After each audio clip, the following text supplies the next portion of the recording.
7 titik pencurahan darah Yesus. 1 Petrus 1 ayat 18-19. Sebab kamu tahu bahwa kamu telah ditebus dari cara hidupmu yang sia-sia, yang kamu warisi dari nenek moyangmu. Itu bukan dengan barang yang fana, bukan pula dengan perak atau emas, melainkan dengan darah yang mahal, yaitu darah Kristus, yang sama seperti darah anak domba, yang tak bernoda dan tak bercacat.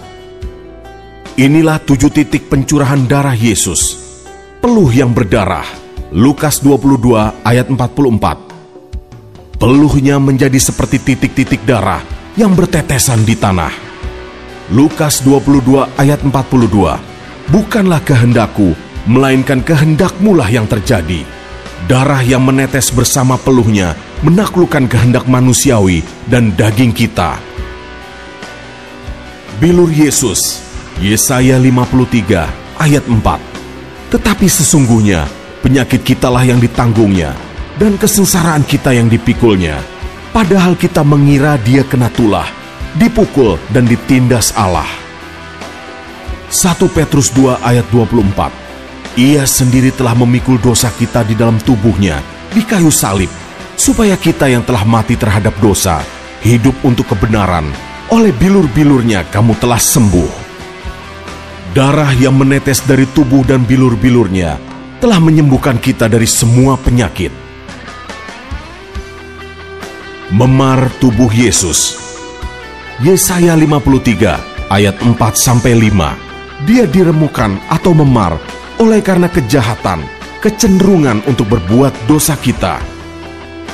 Darah yang mengalir karena luka di balik kulit atau memar telah menebus kecenderungan untuk berbuat dosa yang ada pada kita. Luka karena mahkota duri.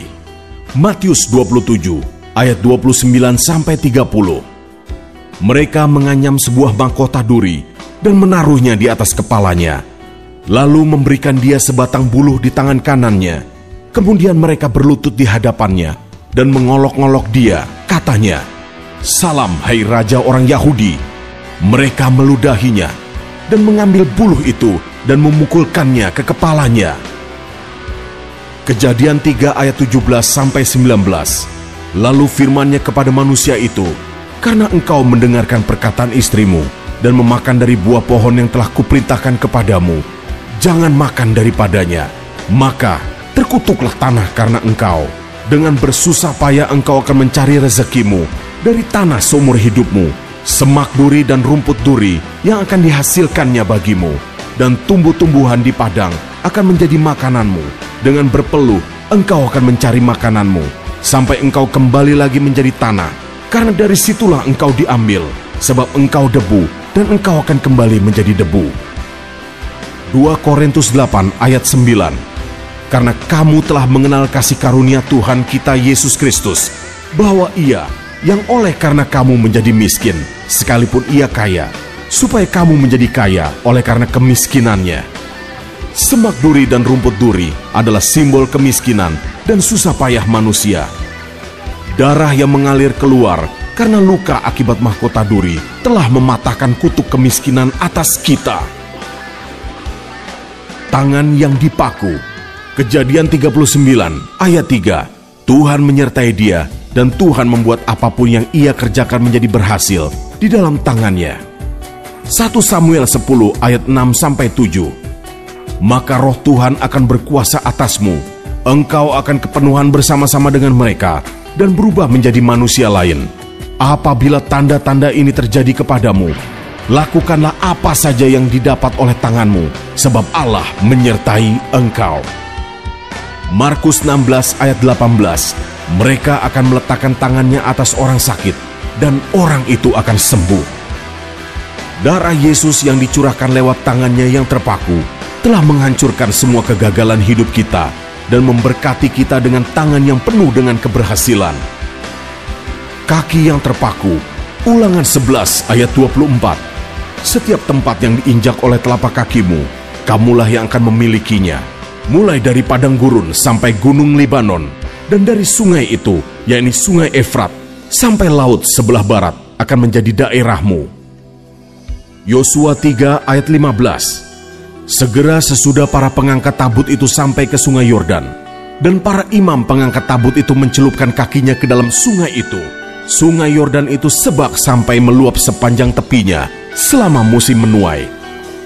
Lukas 10 ayat 19. Sesungguhnya aku telah memberikan kuasa kepada kamu untuk menginjak ular dan kalajengking, dan kuasa untuk menahan kekuatan musuh, sehingga tidak ada yang akan membahayakan kamu.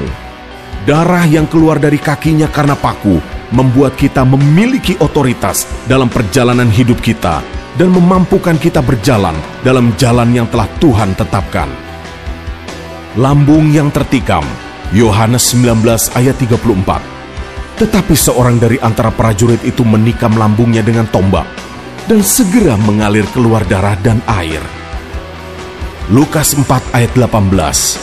Ia telah mengutus aku untuk menyembuhkan hati yang hancur. Darah dan air yang keluar akibat tusukan di lambung terjadi karena hatinya hancur.